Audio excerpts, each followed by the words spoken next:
ಎಲ್ಲರಿಗೂ ನಮಸ್ಕಾರ.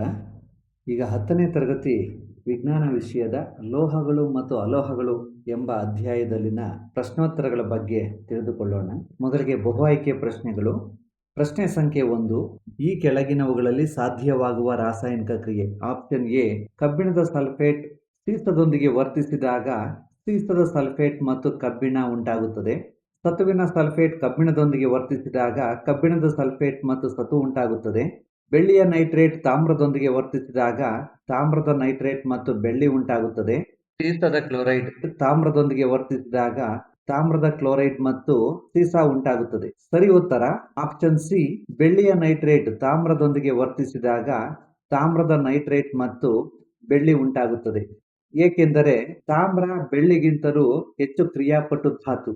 ತಾಮ್ರ ಬೆಳ್ಳಿಗಿಂತಲೂ ಹೆಚ್ಚು ಕ್ರಿಯಾಪಟು ಧಾತು ಆಗಿರೋದ್ರಿಂದ ಬೆಳ್ಳಿಯ ನೈಟ್ರೇಟ್ ದ್ರಾವಣದಲ್ಲಿರುವ ಬೆಳ್ಳಿಯನ್ನು ಸ್ಥಾನಪಲ್ಲಟಗೊಳಿಸುತ್ತದೆ. ಆದ್ದರಿಂದ ಈ ರಾಸಾಯನಿಕ ಕ್ರಿಯೆ ಜರುಗುತ್ತದೆ. ಪ್ರಶ್ನೆ ಸಂಖ್ಯೆ 2. ಆಮ್ಲ ಮತ್ತು ಪ್ರತ್ಯಾಮ್ಲಗಳ ಎರಡರ ಜೊತೆಗೆ ವರ್ತಿಸಿದಾಗ ಲವಣ ಮತ್ತು ನೀರನ್ನು ಉತ್ಪತ್ತಿ ಮಾಡುವ ಸಂಯುಕ್ತ. Option A, aluminium oxide. Option B, ತಾಮ್ರದ ಆಕ್ಸೈಡ್. ಆಪ್ಷನ್ ಸಿ, ಕಬ್ಬಿಣದ oxide. Option D, sodium oxide. ಸರಿ ಉತ್ತರ ಆಪ್ಷನ್ ಎ, ಅಲ್ಯೂಮಿನಿಯಂ ಆಕ್ಸೈಡ್. ಪ್ರಶ್ನೆ ಸಂಖ್ಯೆ 3. ಲೋಹದ ಸಲ್ಫೈಡ್ ಅದರನ್ನು ಆಕ್ಸೈಡ್ಗಳನ್ನಾಗಿ ಪರಿವರ್ತಿಸಲು ಉಪಯೋಗಿಸುವ ಪ್ರಕ್ರಿಯೆ. ಆಪ್ಷನ್ ಎ, ಕಾಸುವಿಕೆ. ಆಪ್ಷನ್ ಬಿ, ಹುರಿಯುವಿಕೆ. ಆಪ್ಷನ್ ಸಿ, ಅಪಕರ್ಷಣೆ. ಆಪ್ಷನ್ ಡಿ, ವಿದ್ಯುತ್ ವಿಭಜನೆ. ಸರಿ ಉತ್ತರ ಆಪ್ಷನ್ ಬಿ, ಹುರಿಯುವಿಕೆ. ಪ್ರಶ್ನೆ ಸಂಖ್ಯೆ 4. ಈ ಕೆಳಗಿನ ರಾಸಾಯನಿಕ ಕ್ರಿಯೆಗಳನ್ನು ಗಮನಿಸಿ. ಕಬ್ಬಿಣ ತಾಮ್ರದ ಸಲ್ಫೇಟ್ನೊಂದಿಗೆ ವರ್ತಿಸಿದಾಗ ಕಬ್ಬಿಣದ ಸಲ್ಫೇಟ್ ಮತ್ತು ತಾಮ್ರ ಉಂಟಾಗುತ್ತದೆ. ಸತು ಕಬ್ಬಿಣದ ಸಲ್ಫೇಟ್ನೊಂದಿಗೆ ವರ್ತಿಸಿದಾಗ ಸತುವಿನ ಸಲ್ಫೇಟ್ ಮತ್ತು ಕಬ್ಬಿಣ ಉಂಟಾಗುತ್ತದೆ. ಈ ಮೇಲಿನ ರಾಸಾಯನಿಕ ಕ್ರಿಯೆಗಳಲ್ಲಿರುವ ಲೋಹಗಳ ಕ್ರಿಯಾಶೀಲತೆಯ ಇಳಿಕೆಯ ಕ್ರಮ. ಆಪ್ಷನ್ ಎ, ಸತು ಕಬ್ಬಿಣಕ್ಕಿಂತ ಹೆಚ್ಚು ಕ್ರಿಯಾಪಟು. ಕಬ್ಬಿಣ ತಾಮ್ರಕ್ಕಿಂತ ಹೆಚ್ಚು ಕ್ರಿಯಾಪಟು. ಆಪ್ಷನ್ ಬಿ, ಕಬ್ಬಿಣ ತಾಮ್ರಕ್ಕಿಂತ ಹೆಚ್ಚು ಕ್ರಿಯಾಪಟು. ತಾಮ್ರ ಸತುವಿಗಿಂತ ಹೆಚ್ಚು ಕ್ರಿಯಾಪಟು. ಆಪ್ಷನ್ ಸಿ, ಸತು ತಾಮ್ರಕ್ಕಿಂತ ಹೆಚ್ಚು ಕ್ರಿಯಾಪಟು. ತಾಮ್ರ ಕಬ್ಬಿಣಕ್ಕಿಂತ ಹೆಚ್ಚು ಕ್ರಿಯಾಪಟು. ಆಪ್ಷನ್ ಡಿ, ತಾಮ್ರ ಕಬ್ಬಿಣಕ್ಕಿಂತ ಹೆಚ್ಚು ಕ್ರಿಯಾಪಟು. ಕಬ್ಬಿಣ ಸತುವಿಗಿಂತ ಹೆಚ್ಚು ಕ್ರಿಯಾಪಟು. ಸರಿ ಉತ್ತರ ಆಪ್ಷನ್ ಎ, ಸತು ಕಬ್ಬಿಣಕ್ಕಿಂತ ಹೆಚ್ಚು ಕ್ರಿಯಾಪಟು. ಕಬ್ಬಿಣ ತಾಮ್ರಕ್ಕಿಂತ ಹೆಚ್ಚು ಕ್ರಿಯಾಪಟು.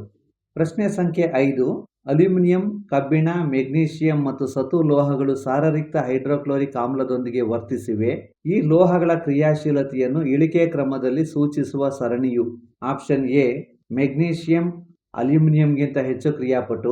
ಅಲ್ಯೂಮಿನಿಯಂ ಸತುವಿಗಿಂತ ಹೆಚ್ಚು ಕ್ರಿಯಾಪಟು. ಸತು ಕಬ್ಬಿಣಕ್ಕಿಂತ ಹೆಚ್ಚು ಕ್ರಿಯಾಪಟು.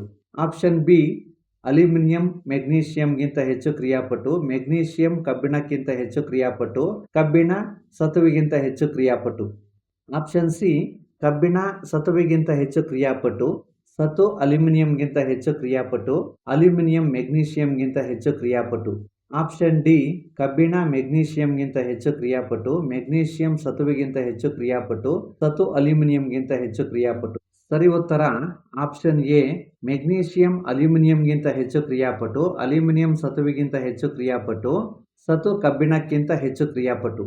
ಈಗ 1 ಅಂಕದ ಪ್ರಶ್ನೆಗಳಿಗೆ ಉತ್ತರಿಸೋಣ. ಲೋಹದ್ರಣದಲ್ಲಿ ಹುರಿಯುವಿಕೆ ಎಂದರೇನು? ಸಲ್ಫೈಡ್ ಅದರನ್ನು ಆಕ್ಸೈಡ್ ಅನ್ನಾಗಿ ಪರಿವರ್ತಿಸಲು ಅಧಿಕ ಪ್ರಮಾಣದ ಗಾಳಿಯಲ್ಲಿ ಹೆಚ್ಚಿನ ಉಷ್ಣತೆಯಲ್ಲಿ ಕಾಸಬೇಕು. ಈ ವಿಧಾನವನ್ನು ಹುರಿಯುವಿಕೆ ಎನ್ನುತ್ತೇವೆ. ಉಭಯವರ್ತಿ ಆಕ್ಸೈಡ್ಗಳು ಎಂದರೇನು? ಲೋಹದ ಆಕ್ಸೈಡ್ಗಳು ಆಮ್ಲ ಮತ್ತು ಪ್ರತ್ಯಾಮ್ಲಗಳೆರಡರ ಜೊತೆಗೂ ಪ್ರತಿವರ್ತಿಸಿದಾಗ ಲವಣ ಮತ್ತು ನೀರನ್ನು ಉತ್ಪತ್ತಿ ಮಾಡುತ್ತವೆ.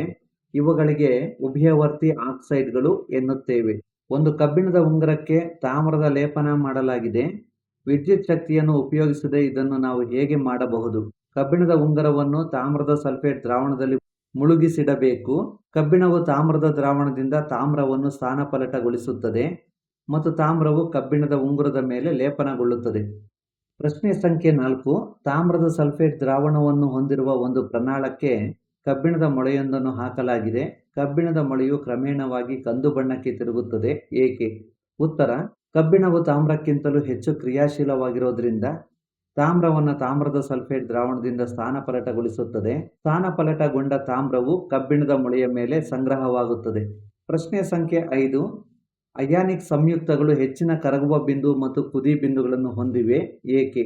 ಉತ್ತರ, ಅಣುಗಳ ನಡುವಿನ ಪ್ರಬಲ ಅಯಾನಿಕ ಬಂಧವನ್ನು ಒಡೆಯಲು ಅಧಿಕ ಅಥವಾ ಹೆಚ್ಚಿನ ಶಕ್ತಿ ಬೇಕಾಗುತ್ತದೆ. ಪ್ರಶ್ನೆ ಸಂಖ್ಯೆ 6. ಸಾಮಾನ್ಯವಾಗಿ ಅಯಾನಿಕ ಸಂಯುಕ್ತಗಳು ಹೆಚ್ಚಿನ ಕರಗುವ ಬಿಂದು ಮತ್ತು ಕುದಿ ಬಿಂದುಗಳನ್ನು ಹೊಂದಿವೆ ಏಕೆ? ಅಯಾನಿಕ ಸಂಯುಕ್ತಗಳಲ್ಲಿ ಅಣುಗಳ ನಡುವಿನ ಪ್ರಬಲ ಅಯಾನಿಕ ಬಂಧವನ್ನು ಒಡೆಯಲು ಹೆಚ್ಚಿನ ಶಕ್ತಿ ಬೇಕಾಗುತ್ತದೆ. ಪ್ರಶ್ನೆ ಸಂಖ್ಯೆ 7. ಬೀಕರ್ ಎ ಮತ್ತು ಬೀಕರ್ ಬಿ ಗಳಲ್ಲಿ 250 ಮಿಲಿಲೀಟರ್ ನೀರನ್ನು ತೆಗೆದುಕೊಂಡಿದೆ. ಬೀಕರ್ ಎಗೆ 5 ಗ್ರಾಂನಷ್ಟು ಸೋಡಿಯಂ ಲೋಹವನ್ನು ಹಾಗೂ ಬೀಕರ್ ಬಿಗೆ 5 ಗ್ರಾಂನಷ್ಟು ಕ್ಯಾಲ್ಸಿಯಂ ಲೋಹವನ್ನು ಸೇರಿಸಿದೆ. ಇಲ್ಲಿ ಗಮನಿಸುವ ವೀಕ್ಷಣೆಗಳಿಗೆ ಕಾರಣಗಳೇನು? ಉತ್ತರ: ಬೀಕರ್ ಎ ಸೋಡಿಯಂ ಲೋಹದ ನೀರಿನ ಜೊತೆ ವರ್ತನೆಯು ತೀವ್ರ ಬಹಿರುಷ್ಣಕವಾಗಿರೋದ್ರಿಂದ ಬಿಡುಗಡೆಯಾದಂಥ ಹೈಡ್ರೋಜನ್ ಅನಿಲ ತಕ್ಷಣವೇ ಹೊತ್ತಿಕೊಂಡು ಉರಿಯುತ್ತದೆ. ಬೀಕರ್ ಬಿ ಕ್ಯಾಲ್ಸಿಯಂ ಲೋಹದ ನೀರಿನೊಂದಿಗೆ ವರ್ತನೆಯ ತೀವ್ರತೆ ಕಡಿಮೆ, ಬಿಡುಗಡೆಯಾಗುವ ಉಷ್ಣವು ಹೈಡ್ರೋಜನ್ ಹೊತ್ತಿಕೊಳ್ಳಲು ಸಾಕಾಗುವುದಿಲ್ಲ. ಈಗ 2 ಅಂಕದ ಪ್ರಶ್ನೆಗಳಿಗೆ ಉತ್ತರಿಸೋಣ. ಪ್ರಶ್ನೆ ಸಂಖ್ಯೆ 1. ಉಪಪ್ರಶ್ನೆ 1. ಅಲ್ಯೂಮಿನಿಯಂ ಸಾರರಿಕ್ತ ಹೈಡ್ರೋಕ್ಲೋರಿಕ್ ಆಮ್ಲದ ಜೊತೆ ಪ್ರತಿವರ್ತಿಸುವ ಕ್ರಿಯೆಯ ಸರಿದೂಗಿಸಿದ ರಾಸಾಯನಿಕ ಸಮೀಕರಣ ಬರೆಯಿರಿ. ಉತ್ತರ: Al plus HCl give rise to AlCl3 plus H2. 2Al plus 6HCl give rise to 2AlCl3 plus 3H2. ಉಪಪ್ರಶ್ನೆ ಸಂಖ್ಯೆ 2. ಒಂದು ಲೋಹವು ಸಾರರಿಕ್ತ ನೈಟ್ರಿಕ್ ಆಮ್ಲದೊಂದಿಗೆ ವರ್ತಿಸಿದಾಗ ಹೈಡ್ರೋಜನ್ ಅನಿಲ ಬಿಡುಗಡೆಯಾಗುವುದಿಲ್ಲ, ಕಾರಣ ಕೊಡಿ. ನೈಟ್ರಿಕ್ ಆಮ್ಲವು ಪ್ರಬಲ ಉತ್ಕರ್ಷಕ. ಇದು ಉತ್ಪತ್ತಿಯಾದ ಹೈಡ್ರೋಜನ್ ಅನ್ನು ಉತ್ಕರ್ಷಿಸಿ ನೀರನ್ನು ಉತ್ಪತ್ತಿ ಮಾಡುತ್ತದೆ ಮತ್ತು ಸ್ವತಃ ಯಾವುದಾದರೊಂದು ನೈಟ್ರೋಜನ್ ಆಕ್ಸೈಡ್ ಆಗಿ ಅಪಕರ್ಷಣೆ ಹೊಂದುತ್ತದೆ. ಪ್ರಶ್ನೆ ಸಂಖ್ಯೆ 2. ಈ ಕೆಳಗಿನ ಸಂದರ್ಭಗಳಲ್ಲಿ ಲೋಹಗಳ ಯಾವ ಭೌತ ಗುಣಗಳನ್ನು ಉಪಯೋಗಿಸಲಾಗಿದೆ? ಚಿನ್ನವನ್ನು ಆಭರಣಗಳ ತಯಾರಿಕೆಯಲ್ಲಿ ಉಪಯೋಗಿಸುತ್ತಾರೆ. ಉತ್ತರ: ಲೋಹಗಳ ಕುಟ್ಯತೆ ಮತ್ತು ಹೊಳೆಯುವ ಗುಣ. ಉಪಪ್ರಶ್ನೆ ಸಂಖ್ಯೆ 2. ನಿಕ್ಕಲನ್ನು ಗಿಟಾರ್ನ ತಂತಿಗಳಲ್ಲಿ ಉಪಯೋಗಿಸುತ್ತಾರೆ. ಉತ್ತರ: ತನ್ಯತೆ ಗುಣ. ಪ್ರಶ್ನೆ ಸಂಖ್ಯೆ 3. ತಾಮ್ರದ ಸಲ್ಫೇಟ್ ದ್ರಾವಣದಿಂದ ತಾಮ್ರವನ್ನು ಶುದ್ಧೀಕರಿಸಲು ಉಪಯೋಗಿಸುವ ಉಪಕರಣ ಜೋಡಣೆಯ ಅಂದವಾದ ಚಿತ್ರವನ್ನು ಬರೆದು ಭಾಗಗಳನ್ನು ಗುರುತಿಸಿ. ಚಿತ್ರವನ್ನು ಅಭ್ಯಾಸ ಮಾಡಿ. ಪ್ರಶ್ನೆ ಸಂಖ್ಯೆ 4. ಲವಣ ದ್ರಾವಣದ ವಾಹಕತೆಯನ್ನು ಪರೀಕ್ಷಿಸಲು ಉಪಯೋಗಿಸುವ ಉಪಕರಣಗಳ ಜೋಡಣೆ ಚಿತ್ರವನ್ನು ಬರೆಯಿರಿ ಮತ್ತು ಗ್ರಾಫೈಟ್ ದಂಡವನ್ನು ಗುರುತಿಸಿ. ಹೊಸ ಪಠ್ಯದ ಪ್ರಕಾರ ಈ ಚಿತ್ರವನ್ನು ಕೈಬಿಡಲಾಗಿದೆ, ಆದ್ದರಿಂದ ವಿದ್ಯಾರ್ಥಿಗಳು ಇದನ್ನು ಅಭ್ಯಾಸ ಮಾಡುವ ಅಗತ್ಯತೆ ಇಲ್ಲ. ಪ್ರಶ್ನೆ ಸಂಖ್ಯೆ 5. ಕಾರಣ ಕೊಡಿ. ಉಪಪ್ರಶ್ನೆ ಸಂಖ್ಯೆ 1. ಲೋಹಗಳನ್ನು ಅಡುಗೆ ಪಾತ್ರೆಗಳ ತಯಾರಿಕೆಯಲ್ಲಿ ಉಪಯೋಗಿಸುತ್ತಾರೆ. ಉತ್ತರ: ಏಕೆಂದರೆ ಲೋಹಗಳು ಉಷ್ಣದ ಉತ್ತಮ ವಾಹಕಗಳು ಅಥವಾ ಅತಿ ಹೆಚ್ಚಿನ ಕರಗುವ ಬಿಂದುವನ್ನು ಹೊಂದಿರುವುದು ಅಥವಾ ಕುಟ್ಯತೆ ಗುಣವಿರುವುದು. ಉಪಪ್ರಶ್ನೆ ಸಂಖ್ಯೆ 2. ಸೋಡಿಯಂ ಲೋಹವನ್ನು ಸೀಮೆ ಎಣ್ಣೆಯಲ್ಲಿ ಸಂಗ್ರಹಿಸಿರುತ್ತಾರೆ. ಉತ್ತರ: ಸೋಡಿಯಂ ವಾತಾವರಣದಲ್ಲಿರುವ ಆಕ್ಸಿಜನ್ ಮತ್ತು ನೀರಿನೊಂದಿಗೆ ಶೀಘ್ರವಾಗಿ ವರ್ತಿಸುತ್ತದೆ, ಆದರೆ ಸೀಮೆ ಎಣ್ಣೆಯಲ್ಲಿ ವರ್ತಿಸುವುದಿಲ್ಲ. ಪ್ರಶ್ನೆ ಸಂಖ್ಯೆ 6. ಕಾರಣ ಕೊಡಿ. ಉಪಪ್ರಶ್ನೆ ಸಂಖ್ಯೆ 1. ಕ್ಯಾಲ್ಸಿಯಂ ಲೋಹ ನೀರಿನೊಂದಿಗೆ ವರ್ತಿಸಿದಾಗ ಬಿಡುಗಡೆಯಾಗುವ ಹೈಡ್ರೋಜನ್ ಅನಿಲ ಹೊತ್ತಿಕೊಳ್ಳುವುದಿಲ್ಲ. ಉತ್ತರ: ನೀರಿನೊಂದಿಗೆ ಕ್ಯಾಲ್ಸಿಯಂನ ಪ್ರತಿವರ್ತನೆಯ ತೀವ್ರತೆ ಕಡಿಮೆ, ಬಿಡುಗಡೆಯಾಗುವ ಉಷ್ಣವು ಹೈಡ್ರೋಜನ್ ಹೊತ್ತಿಕೊಳ್ಳಲು ಸಾಕಾಗುವುದಿಲ್ಲ. ಅಯಾನಿಕ್ ಸಂಯುಕ್ತಗಳು ಹೆಚ್ಚಿನ ಕರಗುವ ಬಿಂದು ಮತ್ತು ಕುದಿ ಬಿಂದುಗಳನ್ನು ಹೊಂದಿವೆ, ಏಕೆಂದರೆ ಅಯಾನುಗಳ ನಡುವಿನ ಪ್ರಭಾವ ಅಯಾನಿಕ್ ಬಂಧವನ್ನು ಒಡೆಯಲು ಹೆಚ್ಚು ಶಕ್ತಿ ಬೇಕಾಗುತ್ತದೆ. ಲೋಹಗಳ ಯಾವುದಾದರೂ 4 ಭೌತಿಕ ಲಕ್ಷಣಗಳನ್ನು ಬರೆಯಿರಿ. ಉತ್ತರ: ಲೋಹಗಳು ಹೊಳೆಯುತ್ತವೆ, ಕುಟ್ಯ ಮತ್ತು ತನ್ಯ ಗುಣಗಳನ್ನು ಹೊಂದಿವೆ, ಅವು ಉಷ್ಣ ಮತ್ತು ವಿದ್ಯುತ್ತಿನ ಉತ್ತಮ ವಾಹಕಗಳು, ಕೊಠಡಿಯ ಉಷ್ಣತೆಯಲ್ಲಿ ಘನರೂಪದಲ್ಲಿರುತ್ತವೆ. ಪ್ರಶ್ನೆ ಸಂಖ್ಯೆ 8. ಮಿಶ್ರಲೋಹಗಳು ಎಂದರೇನು? ಕಂಚು ಮತ್ತು ಬೆಸುಗೆ ಲೋಹದಲ್ಲಿರುವ ಘಟಕ ಧಾತುಗಳನ್ನು ಹೆಸರಿಸಿ. 2 ಅಥವಾ ಹೆಚ್ಚು ಲೋಹಗಳ ಅಥವಾ ಲೋಹ ಅಲೋಹಗಳ ಸಮರೂಪ ಮಿಶ್ರಣವನ್ನು ಮಿಶ್ರಲೋಹಗಳು ಎನ್ನುತ್ತೇವೆ. ಕಂಚಿನಲ್ಲಿರುವ ಘಟಕ ಧಾತುಗಳು ತಾಮ್ರ ಮತ್ತು ತವರ, Cu ಮತ್ತು Sa. ಬೆಸುಗೆ ಲೋಹದಲ್ಲಿರುವ ಘಟಕ ಧಾತುಗಳು ಸೀಸ ಮತ್ತು ತವರ, Pb ಮತ್ತು Sn. ಅದುರುಗಳು ಎಂದರೇನು? ಲೋಹಗಳ ಸಲ್ಫೈಡ್ ಅದುರುಗಳು ಮತ್ತು ಕಾರ್ಬನೇಟ್ ಅದುರುಗಳನ್ನು ಅವುಗಳ ಆಕ್ಸೈಡ್ಗಳಾಗಿ ಪರಿವರ್ತಿಸುವ ವಿಧಾನಗಳನ್ನು ಕ್ರಮವಾಗಿ ಬರೆಯಿರಿ. ಅತ್ಯಂತ ಹೆಚ್ಚಿನ ಪ್ರಮಾಣದಲ್ಲಿ ನಿರ್ದಿಷ್ಟ ಲೋಹವನ್ನು ಹೊಂದಿರುವ ಮತ್ತು ಲಾಭದಾಯಕವಾಗಿ ಲೋಹವನ್ನು ಹೊರತೆಗೆಯಬಹುದಾದ ಖನಿಜಗಳಿಗೆ ಲೋಹಗಳು ಎನ್ನುತ್ತೇವೆ. ಲೋಹಗಳ ಸಲ್ಫೈಡ್ ಅದುರನ್ನು ಹುರಿಯುವಿಕೆಗೆ ಒಳಪಡಿಸುತ್ತಾರೆ. ಲೋಹಗಳ ಕಾರ್ಬನೇಟ್ ಅದುರನ್ನು ಕಾಸುವಿಕೆಗೆ ಒಳಪಡಿಸುತ್ತಾರೆ. ಪ್ರಶ್ನೆ ಸಂಖ್ಯೆ 9. ಮಿಶ್ರಲೋಹಗಳು ಎಂದರೇನು? ತಾಮ್ರದ 2 ಮಿಶ್ರಲೋಹಗಳನ್ನು ಹೆಸರಿಸಿ. ಮಿಶ್ರಲೋಹವು 2 ಅಥವಾ ಹೆಚ್ಚು ಲೋಹಗಳ ಅಥವಾ ಲೋಹ ಅಲೋಹಗಳ ಸಮರೂಪ ಮಿಶ್ರಣವಾಗಿದೆ. ತಾಮ್ರದ ಮಿಶ್ರಲೋಹಗಳು ಕಂಚು ಮತ್ತು ಹಿತ್ತಾಳೆ. ಉಭಯಧರ್ಮಿ ಆಕ್ಸೈಡ್ಗಳು ಎಂದರೇನು? 2 ಉದಾಹರಣೆಗಳನ್ನು ಕೊಡಿ. ಆಮ್ಲ ಮತ್ತು ಪ್ರತ್ಯಾಮ್ಲಗಳೊಂದಿಗೆ ವರ್ತಿಸಿ ನೀರು ಮತ್ತು ಲವಣಗಳನ್ನು ಉಂಟುಮಾಡುವ ಲೋಹೀಯ ಆಕ್ಸೈಡ್ಗಳನ್ನು ಉಭಯಧರ್ಮಿ ಆಕ್ಸೈಡ್ಗಳು ಎನ್ನುತ್ತೇವೆ. ಉದಾಹರಣೆ ಅಲ್ಯೂಮಿನಿಯಂ ಆಕ್ಸೈಡ್ Al2O3, ಸತುವಿನ ಆಕ್ಸೈಡ್ ZnO. ಪ್ರಶ್ನೆ ಸಂಖ್ಯೆ 10. ಲೋಹದ ಮೇಲೆ ಹಬೆಯ ವರ್ತನೆಯನ್ನು ತೋರಿಸುವ ಪ್ರಯೋಗದ ಉಪಕರಣಗಳ ಜೋಡಣೆಯ ಚಿತ್ರವನ್ನು ಬರೆಯಿರಿ. ಚಿತ್ರವನ್ನು ಅಭ್ಯಾಸ ಮಾಡಿ. ಈಗ 3 ಅಂಕದ ಪ್ರಶ್ನೆಗಳಿಗೆ ಉತ್ತರಿಸೋಣ. ಪ್ರಶ್ನೆ ಸಂಖ್ಯೆ 1. ಲೋಹದ ಮೇಲೆ ಹಬೆಯ ವರ್ತನೆಯನ್ನು ತೋರಿಸುವ ಪ್ರಯೋಗದ ಉಪಕರಣಗಳ ಜೋಡಣೆಯ ಚಿತ್ರವನ್ನು ಬರೆಯಿರಿ. ಎಲ್ಲ ಭಾಗಗಳನ್ನು ಗುರುತಿಸಿ. ಚಿತ್ರವನ್ನು ಅಭ್ಯಾಸ ಮಾಡಿ. ಪ್ರಶ್ನೆ ಸಂಖ್ಯೆ 2. ಸತು, ಕಬ್ಬಿಣ, ಮೆಗ್ನೀಷಿಯಂ ಮತ್ತು ತಾಮ್ರದ ಚೂರುಗಳನ್ನು ABC ಮತ್ತು D ಎಂಬ ಪ್ರಮಾಣಗಳಲ್ಲಿ ಕ್ರಮವಾಗಿ ತೆಗೆದುಕೊಳ್ಳಲಾಗಿದೆ. ಈ ಪ್ರಮಾಣಗಳಿಗೆ ಒಂದೇ ಪ್ರಮಾಣದ ಫೆರಸ್ ಸಲ್ಫೇಟ್ ದ್ರಾವಣವನ್ನು ಸೇರಿಸಲಾಗಿದೆ. ಯಾವ ಪ್ರಮಾಣಗಳಲ್ಲಿ ರಾಸಾಯನಿಕ ಕ್ರಿಯೆ ನಡೆಯುತ್ತದೆ? ಏಕೆ? ಇಲ್ಲಿ ನಡೆಯುವ ಕ್ರಿಯೆಗಳಿಗೆ ರಾಸಾಯನಿಕ ಸಮೀಕರಣಗಳನ್ನು ಬರೆಯಿರಿ. ಉತ್ತರ: A ಮತ್ತು C ಪ್ರಮಾಣಗಳಲ್ಲಿ ರಾಸಾಯನಿಕ ಕ್ರಿಯೆ ನಡೆಯುತ್ತದೆ, ಏಕೆಂದರೆ ಸತು ಮತ್ತು ಮೆಗ್ನೀಷಿಯಂ ಕಬ್ಬಿಣಕ್ಕಿಂತ ಹೆಚ್ಚು ಕ್ರಿಯಾಶೀಲವಾಗಿವೆ. ಅಥವಾ ಲೋಹಗಳ ಕ್ರಿಯಾಶೀಲತೆಯ ಸರಣಿಯಲ್ಲಿ ಸತು ಮತ್ತು ಮೆಗ್ನೀಷಿಯಂ ಕಬ್ಬಿಣಕ್ಕಿಂತ ಮೇಲ್ಭಾಗದಲ್ಲಿ ಕಂಡುಬರುತ್ತವೆ. ಸತು ಕಬ್ಬಿಣದ ಸಲ್ಫೇಟ್ನೊಂದಿಗೆ ವರ್ತಿಸಿದಾಗ ಸತುವಿನ ಸಲ್ಫೇಟ್ ಮತ್ತು ಕಬ್ಬಿಣ ಉಂಟಾಗುತ್ತದೆ. Zn plus FeSO4 give rise to ZnSO4 plus Fe. Magnesium ಕಬ್ಬಿಣದ ಸಲ್ಫೇಟ್ನೊಂದಿಗೆ ವರ್ತಿಸಿದಾಗ ಮೆಗ್ನೀಷಿಯಂ ಸಲ್ಫೇಟ್ ಮತ್ತು ಕಬ್ಬಿಣ ಉಂಟಾಗುತ್ತವೆ. Mg plus FeSO4 give rise to MgSO4 plus Fe. ತಣ್ಣೀರಿನೊಂದಿಗೆ ಶೀಘ್ರವಾಗಿ ವರ್ತಿಸುವ 2 ಲೋಹಗಳನ್ನು ಹೆಸರಿಸಿ. ಈ ಲೋಹಗಳು ತಣ್ಣೀರಿನೊಂದಿಗೆ ವರ್ತಿಸಿದಾಗ ಉಂಟಾಗುವ ಉತ್ಪನ್ನಗಳನ್ನು ಬರೆಯಿರಿ. ಉತ್ತರ: ಪೊಟ್ಯಾಷಿಯಂ ಮತ್ತು ಸೋಡಿಯಂನಂತಹ ಲೋಹಗಳು ಅತ್ಯಂತ ರಭಸವಾಗಿ ತಣ್ಣೀರಿನ ಜೊತೆ ಪ್ರತಿವರ್ತಿಸುತ್ತವೆ. ಪೊಟ್ಯಾಷಿಯಂ ತಣ್ಣೀರಿನೊಂದಿಗೆ ವರ್ತಿಸಿದಾಗ ಪೊಟ್ಯಾಷಿಯಂ ಹೈಡ್ರಾಕ್ಸೈಡ್ ದ್ರಾವಣ ಉಂಟಾಗುವುದರ ಜೊತೆಗೆ ಹೈಡ್ರೋಜನ್ ಅನಿಲ ಮತ್ತು ಉಷ್ಣ ಶಕ್ತಿ ಬಿಡುಗಡೆಯಾಗುತ್ತವೆ. ಸೋಡಿಯಂ ತಣ್ಣೀರಿನ ಜೊತೆ ವರ್ತಿಸಿದಾಗ ಸೋಡಿಯಂ ಹೈಡ್ರಾಕ್ಸೈಡ್ ದ್ರಾವಣ ಉಂಟಾಗುವುದರ ಜೊತೆಗೆ ಹೈಡ್ರೋಜನ್ ಅನಿಲ ಮತ್ತು ಉಷ್ಣ ಶಕ್ತಿ ಬಿಡುಗಡೆಯಾಗುತ್ತದೆ. ಪ್ರಶ್ನೆ ಸಂಖ್ಯೆ 4. ಅಯಾನಿಕ ಸಂಯುಕ್ತಗಳು ಎಂದರೇನು? 2 ಲಕ್ಷಣಗಳನ್ನು ಬರೆಯಿರಿ. ಎಲೆಕ್ಟ್ರಾನ್ಗಳು ಲೋಹದಿಂದ ಅಲೋಹಕ್ಕೆ ವರ್ಗಾವಣೆಯಾಗುವುದರ ಮೂಲಕ ಉಂಟಾಗುವ ಸಂಯುಕ್ತಗಳಿಗೆ ಅಯಾನಿಕ ಸಂಯುಕ್ತಗಳು ಎನ್ನುತ್ತೇವೆ. ಭೌತ ಸ್ಥಿತಿ: ಅಯಾನಿಕ ಸಂಯುಕ್ತಗಳು ಘನ ವಸ್ತುಗಳಾಗಿದ್ದು ಧನ ಮತ್ತು ಋಣ ಅಯಾನ್ಗಳ ನಡುವೆ ಇರುವ ಪ್ರಬಲ ಆಕರ್ಷಣಾ ಬಲದಿಂದಾಗಿ ಸ್ವಲ್ಪ ಮಟ್ಟಿಗೆ ಕಠಿಣವಾಗಿರುತ್ತವೆ. ಈ ಸಂಯುಕ್ತಗಳು ಸಾಮಾನ್ಯವಾಗಿ ಬಿದುರವಾಗಿದ್ದು ಒತ್ತಡವನ್ನು ಹಾಕಿದಾಗ ಪುಡಿಯಾಗುತ್ತವೆ. ಕರಗುವ ಮತ್ತು ಕುದಿ ಬಿಂದುಗಳು: ಅಯಾನಿಕ ಸಂಯುಕ್ತಗಳು ಹೆಚ್ಚಿನ ಕರಗುವ ಬಿಂದು ಮತ್ತು ಕುದಿ ಬಿಂದುಗಳನ್ನು ಹೊಂದಿವೆ. ವಿಲೀನತೆ: ಅಯಾನಿಕ ಸಂಯುಕ್ತಗಳು ಸಾಮಾನ್ಯವಾಗಿ ನೀರಿನಲ್ಲಿ ವಿಲೀನವಾಗುತ್ತವೆ ಮತ್ತು ಸಾವಯವ ದ್ರಾವಕಗಳಾದ ಸೀಮೆಎಣ್ಣೆ, ಪೆಟ್ರೋಲ್ ಇತ್ಯಾದಿಗಳಲ್ಲಿ ವಿಲೀನಗೊಳ್ಳುವುದಿಲ್ಲ. ವಿದ್ಯುತ್ ವಾಹಕತೆ: ಒಂದು ದ್ರಾವಣದ ಮೂಲಕ ವಿದ್ಯುತ್ತಿನ ಹರಿಯುವಿಕೆಯು ವಿದ್ಯುದಂಶಪೂರಿತ ಕಣಗಳ ಚಲನೆಯನ್ನು ಒಳಗೊಂಡಿದೆ.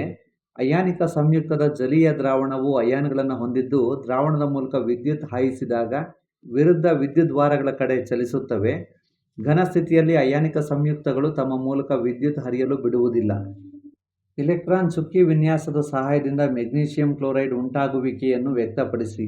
Mg give rise to Mg2 plus 2e-, Cl plus e- give rise to Cl-. Mg plus Cl2 give rise to MgCl2. ಉಪಪ್ರಶ್ನೆ ಬಿ. ಸತುವಿನಂತಹ ಲೋಹವು ನೈಟ್ರಿಕ್ ಆಮ್ಲದೊಂದಿಗೆ ವರ್ತಿಸಿದಾಗ ಹೈಡ್ರೋಜನ್ ಅನಿಲವು ಬಿಡುಗಡೆಯಾಗುವುದಿಲ್ಲ, ಏಕೆ? ನೈಟ್ರಿಕ್ ಆಮ್ಲವು ಒಂದು ಪ್ರಬಲ ಉತ್ಕರ್ಷಕ. ಇದು ಉತ್ಪತ್ತಿಯಾದ ಹೈಡ್ರೋಜನ್ ಅನ್ನು ಉತ್ಕರ್ಷಿಸಿ ನೀರನ್ನು ಉತ್ಪತ್ತಿ ಮಾಡುತ್ತದೆ ಮತ್ತು ಸ್ವತಃ ಯಾವುದಾದರೊಂದು ನೈಟ್ರೋಜನ್ ಆಕ್ಸೈಡ್ ಆಗಿ ಅಪಕರ್ಷಣೆ ಹೊಂದುತ್ತದೆ. ಕ್ರಿಯಾಶೀಲತೆಯ ಸರಣಿಯಲ್ಲಿನ ಮಧ್ಯದಲ್ಲಿ ಇರುವ ಲೋಹಗಳನ್ನು ಅವುಗಳ ಅದುರುಗಳಿಂದ ಹೇಗೆ ಉದ್ಧರಿಸುತ್ತಾರೆ ವಿವರಿಸಿ. ಕ್ರಿಯಾಶೀಲತೆಯ ಸರಣಿಯಲ್ಲಿ ಮಧ್ಯದ ಲೋಹಗಳು ಸಾಮಾನ್ಯವಾಗಿ ಸಲ್ಫೈಡ್ ಅಥವಾ ಕಾರ್ಬೊನೇಟ್ಗಳ ಅದುರುಗಳ ರೂಪದಲ್ಲಿರ್ತವೆ. ಉರಿಯುವಿಕೆಯ ವಿಧಾನದಿಂದ ಸಲ್ಫೈಡ್ ಅದುರುಗಳನ್ನು ಅಧಿಕ ಪ್ರಮಾಣದ ಗಾಳಿಯಲ್ಲಿ ಹೆಚ್ಚಿನ ಉಷ್ಣತೆಯಲ್ಲಿ ಕಾಸಿ ಆಕ್ಸೈಡ್ಗಳನ್ನಾಗಿ ಪರಿವರ್ತಿಸಲಾಗುತ್ತದೆ. ಕಾರ್ಬೊನೇಟ್ ಅದುರುಗಳನ್ನು ಕಾಸುವಿಕೆಯ ವಿಧಾನದಿಂದ ಕಡಿಮೆ ಗಾಳಿಯಲ್ಲಿ ಹೆಚ್ಚಿನ ಉಷ್ಣತೆಯಲ್ಲಿ ಕಾಸಿ ಆಕ್ಸೈಡ್ಗಳನ್ನಾಗಿ ಪರಿವರ್ತಿಸಲಾಗುತ್ತದೆ. ಕಾರ್ಬನ್ನಂತಹ ಸೂಕ್ತ ಅಪಕರ್ಷಣಕಾರಿಯನ್ನು ಬಳಸಿ ಲೋಹದ ಆಕ್ಸೈಡ್ಗಳನ್ನು ಆಯಾ ಲೋಹಗಳನ್ನಾಗಿ ಅಪಕರ್ಷಿಸಲಾಗುತ್ತದೆ. ಅಯಾನಿಕ ಸಂಯುಕ್ತಗಳು ಎಂದರೇನು? ಅಯಾನಿಕ ಸಂಯುಕ್ತಗಳ ಯಾವುದಾದರೂ 4 ಗುಣಗಳನ್ನು ಬರೆಯಿರಿ. ಎಲೆಕ್ಟ್ರಾನ್ಗಳು ಲೋಹದಿಂದ ಅಲೋಹಕ್ಕೆ ವರ್ಗಾವಣೆಯಾಗುವುದರ ಮೂಲಕ ಉಂಟಾಗುವ ಸಂಯುಕ್ತಗಳಿಗೆ ಅಯಾನಿಕ ಸಂಯುಕ್ತಗಳು ಎನ್ನುತ್ತೇವೆ. ಅಯಾನಿಕ ಸಂಯುಕ್ತಗಳ ಗುಣಗಳು: ಭೌತ ಸ್ಥಿತಿ ಘನ ಅಥವಾ ಕಠಿಣ, ಕರಗುವ ಮತ್ತು ಕುದಿ ಬಿಂದು ಅಧಿಕ, ವಿಲೀನತೆ ನೀರಿನಲ್ಲಿ ವಿಲೀನ, ವಿದ್ಯುತ್ ವಾಹಕತೆ ದ್ರವಿಸಿದ ಸ್ಥಿತಿಯಲ್ಲಿ ವಿದ್ಯುತ್ತಿನ ವಾಹಕ. ಮಿಶ್ರಲೋಹಗಳು ಎಂದರೇನು? ಲೋಹಗಳ ಯಾವುದಾದರೂ 4 ಭೌತ ಗುಣಗಳನ್ನು ಬರೆಯಿರಿ. 2 ಅಥವಾ ಹೆಚ್ಚು ಲೋಹ ಅಥವಾ ಲೋಹ-ಅಲೋಹಗಳ ಸಮರೂಪ ಮಿಶ್ರಣವನ್ನು ಮಿಶ್ರಲೋಹ ಎನ್ನುತ್ತೇವೆ. ಭೌತ ಗುಣಗಳು: ಕಠಿಣ, ಹೊಳಪಾದ ಮೇಲ್ಮೈ, ಕುಟ್ಯತೆ, ತನ್ಯತೆ, ಉಷ್ಣದ ಉತ್ತಮ ವಾಹಕ, ವಿದ್ಯುತ್ನ ಉತ್ತಮ ವಾಹಕ, ಶಾಬ್ದನ. 4 ಅಂಕದ ಪ್ರಶ್ನೆಗಳು. ಕಾರಣ ಕೊಡಿ. ಉಪಪ್ರಶ್ನೆ 1. ಶುದ್ಧ ಕಬ್ಬಿಣಕ್ಕಿಂತ ಕಬ್ಬಿಣದ ಮಿಶ್ರಲೋಹಗಳು ಹೆಚ್ಚು ಉಪಯುಕ್ತವಾಗಿವೆ. ಉತ್ತರ: ಶುದ್ಧ ಕಬ್ಬಿಣವು ತುಂಬಾ ಮೃದುವಾಗಿರುತ್ತದೆ ಮತ್ತು ಉಷ್ಣ ನೀಡಿದಾಗ ಸುಲಭವಾಗಿ ಹಿಗ್ಗುತ್ತದೆ. ಆದರೆ ಇದಕ್ಕೆ ಕಾರ್ಬನ್ ಅನ್ನು 0.05% ಸೇರಿಸಿದರೆ ಗಟ್ಟಿ ಮತ್ತು ಬಲಯುತವಾಗುತ್ತದೆ. ಕಬ್ಬಿಣಕ್ಕೆ ನಿಕ್ಕಲ್ ಮತ್ತು ಕ್ರೋಮಿಯಂಗಳನ್ನು ಸೇರಿಸಿದರೆ ಕಲೆರಹಿತ ಉಕ್ಕನ್ನು ಪಡೆಯಬಹುದು. ಇದು ಗಟ್ಟಿಯಾಗಿರುತ್ತದೆ ಮತ್ತು ತುಕ್ಕು ಹಿಡಿಯುವುದಿಲ್ಲ. ಉಪಪ್ರಶ್ನೆ ಸಂಖ್ಯೆ 2. ತಾಮ್ರವನ್ನು ಗಾಳಿಗೆ ತೆರೆದಿಟ್ಟಾಗ ಕ್ರಮೇಣ ಕಂದು ಪದರವನ್ನು ಕಳೆದುಕೊಳ್ಳುತ್ತದೆ. ಉತ್ತರ: ತಾಮ್ರವು ಗಾಳಿಯಲ್ಲಿರುವ ತೇವಪೂರಿತ ಇಂಗಾಲದ ಡೈಆಕ್ಸೈಡ್ ಜೊತೆ ಪ್ರತಿವರ್ತಿಸಿದಾಗ ನಿಧಾನವಾಗಿ ತನ್ನ ಹೊಳೆಯುತ್ತಿರುವ ಕಂದು ಪದರವನ್ನು ಕಳೆದುಕೊಳ್ಳುತ್ತದೆ ಮತ್ತು ಹಸಿರು ಪದರವನ್ನು ಪಡೆದುಕೊಳ್ಳುತ್ತದೆ. ಈ ಹಸಿರು ವಸ್ತುವೇ ತಾಮ್ರದ ಕಾರ್ಬನೇಟ್. ಅಲ್ಯೂಮಿನಿಯಂ ಆಕ್ಸೈಡ್ ಅನ್ನು ಉಭಯವರ್ತಿ ಆಕ್ಸೈಡ್ಗಳು ಎನ್ನುವರು. ಉತ್ತರ: ಅಲ್ಯೂಮಿನಿಯಂ ಆಕ್ಸೈಡ್ಗಳು ಆಮ್ಲ ಮತ್ತು ಪ್ರತ್ಯಾಮ್ಲಗಳೆರಡರ ಜೊತೆಗೂ ಪ್ರತಿವರ್ತಿಸಿದಾಗ ಲವಣ ಮತ್ತು ನೀರನ್ನು ಉತ್ಪತ್ತಿ ಮಾಡುತ್ತವೆ. ಆದ್ದರಿಂದ ಅಲ್ಯೂಮಿನಿಯಂ ಆಕ್ಸೈಡ್ಗಳನ್ನು ಉಭಯವರ್ತಿ ಆಕ್ಸೈಡ್ಗಳು ಎನ್ನುವರು. ಅಲ್ಯೂಮಿನಿಯಂ ಆಕ್ಸೈಡ್ ಆಮ್ಲ ಮತ್ತು ಪ್ರತ್ಯಾಮ್ಲಗಳ ಜೊತೆ ಈ ಕೆಳಗಿನಂತೆ ವರ್ತಿಸುತ್ತದೆ. ಅಲ್ಯೂಮಿನಿಯಂ ಆಕ್ಸೈಡ್ ಹೈಡ್ರೋಕ್ಲೋರಿಕ್ ಆಮ್ಲದೊಂದಿಗೆ ವರ್ತಿಸಿದಾಗ ಅಲ್ಯೂಮಿನಿಯಂ ಕ್ಲೋರೈಡ್ ಮತ್ತು ನೀರು ಉಂಟಾಗುತ್ತವೆ. ಅಲ್ಯೂಮಿನಿಯಂ ಆಕ್ಸೈಡ್ ಸೋಡಿಯಂ ಹೈಡ್ರಾಕ್ಸೈಡ್ನೊಂದಿಗೆ ವರ್ತಿಸಿದಾಗ ಸೋಡಿಯಂ ಅಲ್ಯೂಮಿನೇಟ್ ಮತ್ತು ನೀರು ಉಂಟಾಗುತ್ತವೆ. ಪ್ರಶ್ನೆ ಸಂಖ್ಯೆ 2. ಕಾರಣ ಕೊಡಿ. ಉಪಪ್ರಶ್ನೆ ಸಂಖ್ಯೆ 1. ಅಯಾನಿಕ ಸಂಯುಕ್ತಗಳು ಘನ ಸ್ಥಿತಿಯಲ್ಲಿದ್ದಾಗ ವಿದ್ಯುತ್ ಅವಾಹಕಗಳು, ದ್ರವಿಸಿದ ಸ್ಥಿತಿಯಲ್ಲಿದ್ದಾಗ ಒಳ್ಳೆಯ ವಿದ್ಯುತ್ ವಾಹಕಗಳು. ಉತ್ತರ: ಘನ ಸ್ಥಿತಿಯಲ್ಲಿ ಅಯಾನಿಕ ಸಂಯುಕ್ತಗಳು ತಮ್ಮ ಮೂಲಕ ವಿದ್ಯುತ್ ಹರಿಯಲು ಬಿಡುವುದಿಲ್ಲ, ಏಕೆಂದರೆ ಘನ ವಸ್ತುಗಳ ಕಠಿಣ ರಚನೆಯಿಂದಾಗಿ ಅಯಾನುಗಳ ಚಲನೆ ಸಾಧ್ಯವಿಲ್ಲ. ಆದರೆ ದ್ರವಿಸಿದ ಸ್ಥಿತಿಯಲ್ಲಿ ಅಯಾನಿಕ ಸಂಯುಕ್ತಗಳು ತಮ್ಮ ಮೂಲಕ ವಿದ್ಯುತ್ ಹರಿಯಲು ಬಿಡುತ್ತವೆ. ಇದು ದ್ರವಿಸಿದ ಸ್ಥಿತಿಯಲ್ಲಿ ಸಾಧ್ಯವಾಗಲು ಕಾರಣವೇನೆಂದರೆ ವಿದ್ಯುದಂಶ ಪೂರಿತ ವಿರುದ್ಧ ಅಯಾನುಗಳ ನಡುವಿನ ವಿದ್ಯುದಾಕರ್ಷಣ ಬಲಗಳು ಉಷ್ಣತೆಗೆ ಒಡೆಯುತ್ತವೆ. ಹಾಗಾಗಿ ಅಯಾನುಗಳು ಸ್ವತಂತ್ರವಾಗಿ ಚಲಿಸುತ್ತವೆ ಮತ್ತು ವಿದ್ಯುತ್ತನ್ನು ಹರಿಯಲು ಬಿಡುತ್ತವೆ. ಉಪಪ್ರಶ್ನೆ ಸಂಖ್ಯೆ 2. ಬೆಳ್ಳಿಯ ಪಾತ್ರೆಗಳನ್ನು ಗಾಳಿಗೆ ತೆರೆದಿಟ್ಟಾಗ ಕ್ರಮೇಣ ಕಪ್ಪಾಗುತ್ತವೆ. ಉತ್ತರ: ಬೆಳ್ಳಿಯ ಪಾತ್ರೆಗಳನ್ನು ಗಾಳಿಗೆ ತೆರೆದಿಟ್ಟ ಸ್ವಲ್ಪ ಕಾಲದ ನಂತರ ಕಪ್ಪಾಗುತ್ತವೆ. ಕಾರಣ, ಬೆಳ್ಳಿ ಗಾಳಿಯಲ್ಲಿರುವ ಸಲ್ಫರ್ ಜೊತೆ ವರ್ತಿಸಿ ಬೆಳ್ಳಿಯ ಸಲ್ಫೈಡ್ ಪದರವನ್ನು ಉಂಟುಮಾಡುತ್ತದೆ. ಉಪಪ್ರಶ್ನೆ ಸಂಖ್ಯೆ 2. ಕಬ್ಬಿಣದ ಸಲ್ಫೇಟ್ ದ್ರಾವಣಕ್ಕೆ ತಾಮ್ರವನ್ನು ಸೇರಿಸಿದಾಗ ರಾಸಾಯನಿಕ ಕ್ರಿಯೆ ನಡೆಯುವುದಿಲ್ಲ. ಉತ್ತರ: ತಾಮ್ರದ ಕ್ರಿಯಾಶೀಲತೆಯು ಕಬ್ಬಿಣಕ್ಕಿಂತ ಕಡಿಮೆ ಇರುತ್ತದೆ. ಪ್ರಶ್ನೆ ಸಂಖ್ಯೆ 3. ಕಾಸುವಿಕೆ ಮತ್ತು ಹುರಿಯುವಿಕೆಗಳ ನಡುವಿನ ವ್ಯತ್ಯಾಸ ತಿಳಿಸಿ. ಈ ಪ್ರಕ್ರಿಯೆಗಳನ್ನು ಸತುವನ್ನು ಉದ್ಧರಣೆ ಮಾಡುವಲ್ಲಿ ಹೇಗೆ ಉಪಯೋಗಿಸಿಕೊಳ್ಳಲಾಗಿದೆ? ಸಮೀಕರಣಗಳ ಸಹಾಯದಿಂದ ವಿವರಿಸಿ. ಈ ಕ್ರಿಯೆಗಳ ನಂತರ ಸತುವನ್ನು ಪಡೆಯಲು ಅಪಕರ್ಷಣೆ ಅಗತ್ಯವೇ? ಏಕೆ? ಉತ್ತರ: ಸಲ್ಫೈಡ್ ಅದರನ್ನು ಆಕ್ಸೈಡ್ಗಳನ್ನಾಗಿ ಪರಿವರ್ತಿಸಲು ಅಧಿಕ ಪ್ರಮಾಣದ ಗಾಳಿಯಲ್ಲಿ ಹೆಚ್ಚಿನ ಉಷ್ಣತೆಯಲ್ಲಿ ಕಾಸಬೇಕು. ಈ ವಿಧಾನವನ್ನು ಹುರಿಯುವಿಕೆ ಎನ್ನುತ್ತೇವೆ. ಕಾರ್ಬನೇಟ್ ಅದರನ್ನು ಆಕ್ಸೈಡ್ ಆಗಿ ಪರಿವರ್ತಿಸಬೇಕಾದರೆ ಕಡಿಮೆ ಗಾಳಿಯಲ್ಲಿ ಹೆಚ್ಚಿನ ಉಷ್ಣತೆಯಲ್ಲಿ ಕಾಸಬೇಕು. ಈ ವಿಧಾನವನ್ನು ಕಾಸುವಿಕೆ ಎನ್ನುತ್ತೇವೆ. ಸತುವಿನ ಅದುರನ್ನು ಹುರಿಯುವಿಕೆ ಮತ್ತು ಕಾಸುವಿಕೆ ಪ್ರಕ್ರಿಯೆಗಳಿಗೆ ಗುರಿಪಡಿಸಿದಾಗ ನಡೆಯುವ ರಾಸಾಯನಿಕ ಕ್ರಿಯೆಯು ಈ ಕೆಳಗಿನಂತಿರುತ್ತದೆ. ಹುರಿಯುವಿಕೆ: ಸತುವಿನ ಸಲ್ಫೈಡ್ ಆಕ್ಸಿಜನ್ನೊಂದಿಗೆ ವರ್ತಿಸಿ ಸತುವಿನ ಆಕ್ಸೈಡ್ ಮತ್ತು ಸಲ್ಫರ್ ಡೈಆಕ್ಸೈಡ್ ಆಗಿ ಸತುವಿನ ಸಲ್ಫೈಡ್ ಮತ್ತು ಸಲ್ಫರ್ ಡೈಆಕ್ಸೈಡ್ ಉಂಟಾಗುತ್ತವೆ. ಕಾಸುವಿಕೆ: ಸತುವಿನ ಕಾರ್ಬನೇಟ್ ಅನ್ನು ಕಾಸಿದಾಗ ಸತುವಿನ ಆಕ್ಸೈಡ್ ಮತ್ತು ಕಾರ್ಬನ್ ಡೈಆಕ್ಸೈಡ್ ಉಂಟಾಗುತ್ತವೆ.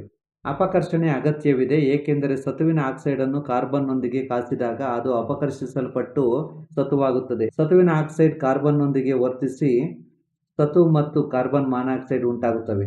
ZnO+C give rise to Zn+CO. ಬೆಳ್ಳಿ ಮತ್ತು ತಾಮ್ರದ ವಸ್ತುಗಳು ಅವುಗಳ ಮೇಲ್ಮೈ ಹೊಳಪನ್ನು ಹೇಗೆ ಕಳೆದುಕೊಳ್ಳುತ್ತವೆ?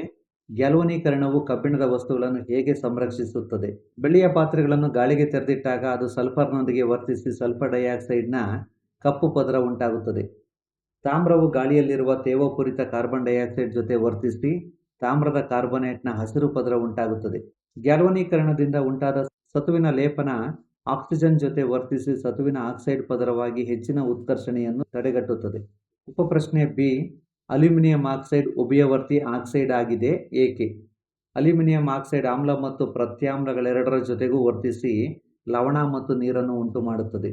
ಈಗ 5 ಅಂಕದ ಪ್ರಶ್ನೆಗಳಿಗೆ ಉತ್ತರಿಸೋಣ. ಪ್ರಶ್ನೆ ಸಂಖ್ಯೆ 1. ಉಪಪ್ರಶ್ನೆ ಎ.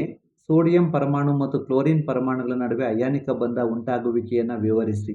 ಸೋಡಿಯಂ ಪರಮಾಣು ಸಂಖ್ಯೆ 11, ಕ್ಲೋರಿನ್ ಪರಮಾಣು ಸಂಖ್ಯೆ 17. ಉತ್ತರ: ಸೋಡಿಯಂ ಪರಮಾಣುವಿನ ಎಲೆಕ್ಟ್ರಾನ್ ವಿನ್ಯಾಸ 281, ಕ್ಲೋರಿನ್ ಪರಮಾಣುವಿನ ಎಲೆಕ್ಟ್ರಾನ್ ವಿನ್ಯಾಸ 287.